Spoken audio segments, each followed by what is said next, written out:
नमस्कार किसान भाई, आप सुनो का हमारे चैनल इंडियन किसान चैनल में स्वागत है। किसान भाई, आज की वीडियो हम बात करने वाले हैं जैसे कि हमारे किसान भाई उनका जो प्याज की फसल वो करीब 80 से 90 दिन और हमारे कुछ किसान भाई की फसल 70 से 80 दिन की हो चुकी है। और कुछ हमारे ये जो लास्ट स्टेज होती है, तो इस समय पर हमारे काफ़ी किसान भाई कन्फ्यूजन की इस समय पर क्या हम MOP पोटास का प्रयोग कर सकते हैं और क्या हम NPK 0050 का प्रयोग कर सकते हैं या हम NPK 0050 और उसके साथ में क्या हम बोरोन का प्रयोग कर सकते हैं या नहीं कर सकते। आज की वीडियो में बात करें कि जो लास्ट स्टेज होती है, फाइनल स्टेज होती है, तो फाइनल स्टेज में कौन से NPK का प्रयोग करना चाहिए। तो यहाँ पर काफ़ी हमारे किसान भी गलती कर रहे हैं और उनका कन्फ्यूजन बना हुआ है। तो ये कन्फ्यूजन आपका इस वीडियो में दूर होने वाले कि जो हमारी फाइनल स्टेज हो रही होती है 90 से 100 दिन की हमारी प्याज की फसल हो रही होती है या 70 से 80 दिन या 80 से 90 दिन, तो उस समय पर कौन से सही NPK का प्रयोग करना है और कितनी मात्रा में करना है और क्या हम उसके साथ में बोरोन का प्रयोग कर सकते हैं या नहीं कर सकते और इसके क्या फ़ायदे और क्या नुकसान है। तो इसके लिए आप इस वीडियो को पूरा लास्ट तक देखते रहिए। आपको ये सारे सवाल है, ये सारे सवाल आपके सारे डाउट आपके क्लियर होने वाले इस वीडियो में।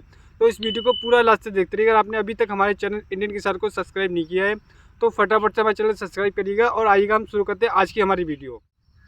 तो दोस्तों, मैं आपको बताना चाहूँगा कि हमारी जो लहसुन की फसल है उसमें 3 स्टेज होती है। जैसे कि पहली स्टेज होती है वेजिटेटिव ग्रोथ, जब हो रही होती है हमारी 20 से 25 मैक्सिमम 30 दिन की जो फसल होती है वो होती है हमारी पहली स्टेज।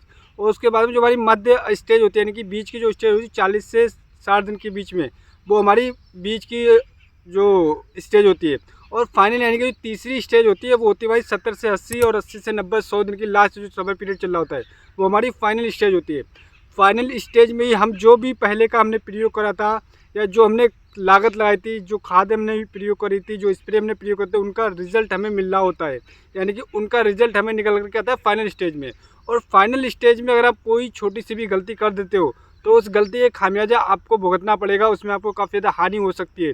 तो फाइनल स्टेज में आपको बहुत ही क्रिटिकल मूवमेंट होता है, बहुत ही ध्यानपूर्वक आपको लहसुन प्याज की फसल में ध्यानपूर्वक कोई भी खाद का प्रयोग करना है, कोई भी गलती आपको नहीं करना है।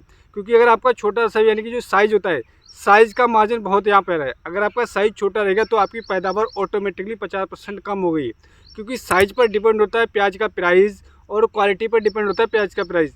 साइज़ और क्वालिटी अगर आपकी अच्छी तो आप मार्केट से अच्छा प्राइस ले सकते हैं। अगर आपका अच्छा प्राइस होगा तो आपका उत्पादन अगर कम थोड़ा सा भी निकल कर आएगा, लेकिन फिर भी आप जो घाटा है उसको कवर सकते हो, उससे मुनाफा ले सकते हैं। लेकिन वहीं आपका साइज़ और आपकी क्वालिटी अच्छी नहीं निकल करके आएगी तो आपको घाटे का सामना करना पड़ेगा।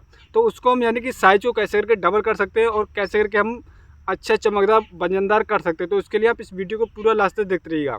तो दोस्तों, मैं आपको बताना चाहूँगा कि जो हमारी फाइनल स्टेज होती है, काफ़ी हमारे किसान बोलते हैं कि हम MOP पोटास दानेदार का प्रयोग कर सकते हैं इस समय पर।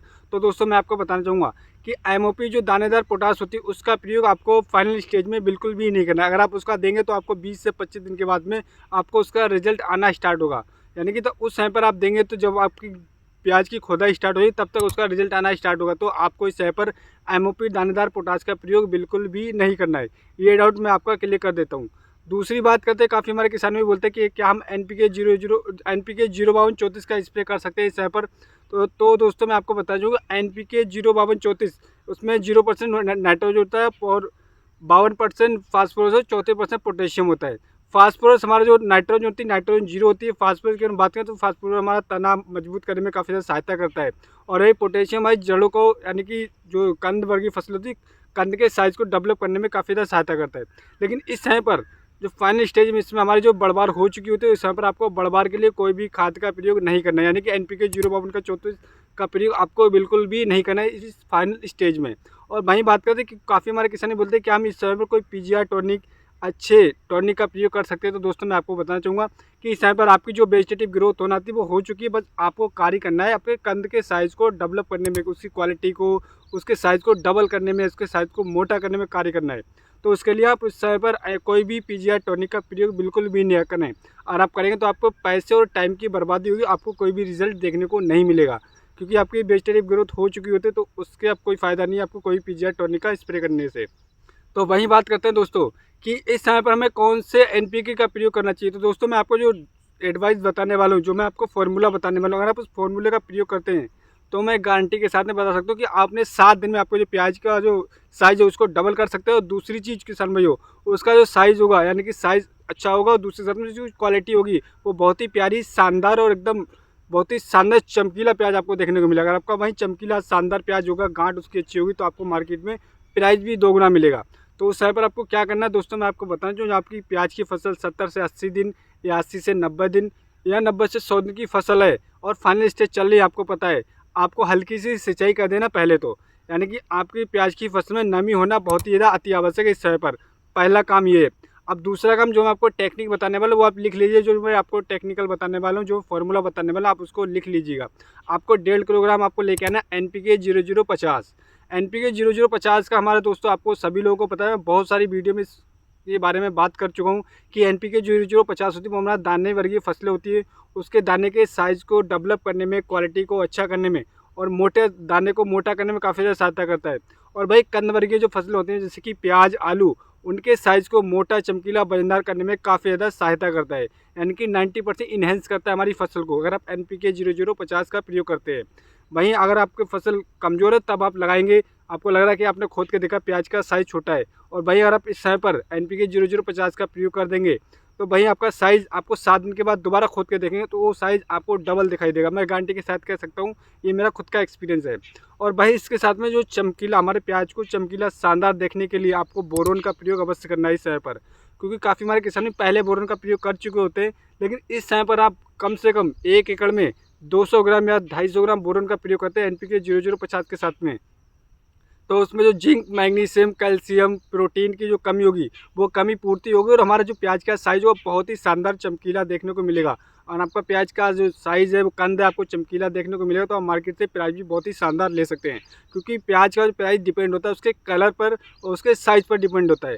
अगर आपका कलर अच्छा नहीं प्याज का, आपका साइज़ छोटा है, तो आपको प्याज के रेट आप बहुत ही कम मिलेंगे। यानी कि इन दो चीज़ों पर डिपेंड होती है हमारी प्याज की पैदावार के बाद में प्राइस और आमदनी। तो आपको इन दोनों चीज़ों पे कार्य करना है। तो उसके लिए हम बताना चाहिए कि क्या डोज आपको लेना है। दोस्तों 1.5 किलोग्राम, कम से कम 1.5 किलोग्राम प्रति एकड़ के हिसाब से आपको लेके आना है NPK 0050 और उसके साथ में आपको 200 से लेकर 250 ग्राम बोरोन का प्रयोग करना है और 150 लीटर पानी में आप इसका स्प्रे कर दीजिएगा। उसके बाद में आप देखेंगे आपका जो शानदार कलर होगा, उसके साथ में आप कंद के साइज़ को भी बढ़ा सकते हैं। तो इस तरीके से आपको जो मैंने आपको डोज बताई थे उस डोज का प्रयोग करना है और उसके बाद में आप खुद देखेंगे कि आपका जो रिज़ल्ट है वो शीशे की तरह साफ़ हो जाएगा। और आपने अभी तक जो भी स्प्रे का प्रयोग करा है और जो चीज़ों का प्रयोग करा है उन चीज़ों को दोबारा रिपीट करने की आवश्यकता नहीं पड़ेगी। आपको इस समय पर कोई MOP पोटाश का प्रयोग नहीं करना है, कोई भी पीजीआर टॉनिक का स्प्रे नहीं करना है, कोई अदर स्प्रे का प्रयोग बिल्कुल भी नहीं करना है। नहीं तो ये होगा कि आपके पास पैसे की बर्बादी होगी, टाइम की बर्बादी होगी और वहीं आपको कोई भी रिजल्ट देखने को नहीं मिलेगा। बस अगर आपको प्रयोग करना है तो आपको NPK 0050, मैं दोबारा से रिपीट कर देता हूँ, आपको 1.5 किलोग्राम NPK 0050 लेके आना है और 200 से लेकर 250 ग्राम, मैक्सिमम 250 ग्राम, मिनिमम 200 ग्राम आपको बोरोन लेकर आए 20% वाला। उसका घोल तैयार करना है 180 से लेकर 200 लीटर पानी में और स्प्रे कर दीजिएगा। रिजल्ट आप देखेंगे बहुत ही शानदार आपको रिजल्ट देखने को मिलेगा। तो उम्मीद करता हूँ दोस्तों वीडियो आपको हमारा पसंद आया होगा। अगर हमारा वीडियो आपको पसंद आया हो तो हमारे चैनल को सब्सक्राइब करना बिल्कुल भूलिएगा और इस वीडियो को ज़्यादा से ज़्यादा शेयर करिएगा अपने दोस्तों के साथ और हमारे किसानों के साथ, जिससे जो हमारी जानकारी उन तक पहुँच सके, अपनी प्याज की फसल से बेहद अच्छी आपको पैदा ले सके। एक जानकारी मैं आपको और देना चाहूँगा, जैसे कि आप हमारे गेहूं की फसल पीछे देख रहे हैं और काफ़ी सारे हमारे किसान भाइयों की गेहूं की फसल की बालियाँ निकल आई हैं। तो बालियाँ निकलने के बाद फाइनल स्टेज में हमें आखिरी सिंचाई और उसके सामने हम आखिरी स्प्रे में कौन सा स्प्रे का प्रयोग करें, तो हमारे चैनल पर ऑलरेडी वीडियो पोस्ट हो चुकी है, लिंक आपको डिस्क्रिप्शन में मिल जाएगा। आप उस वीडियो को देखकर बहुत ही शानदार जानकारी ले सकते हैं और आप हमें इंस्टाग्राम पे फॉलो करके भी मैसेज कर सकते हैं। आपको जो भी सवाल होगा मैं वहाँ पर आपको मैसेज का रिप्लाई कर सकता हूँ। तो मिलते हैं नेक्स्ट वीडियो में नेक्स्ट जानकारी के साथ, जब तक के लिए धन्यवाद दोस्तों।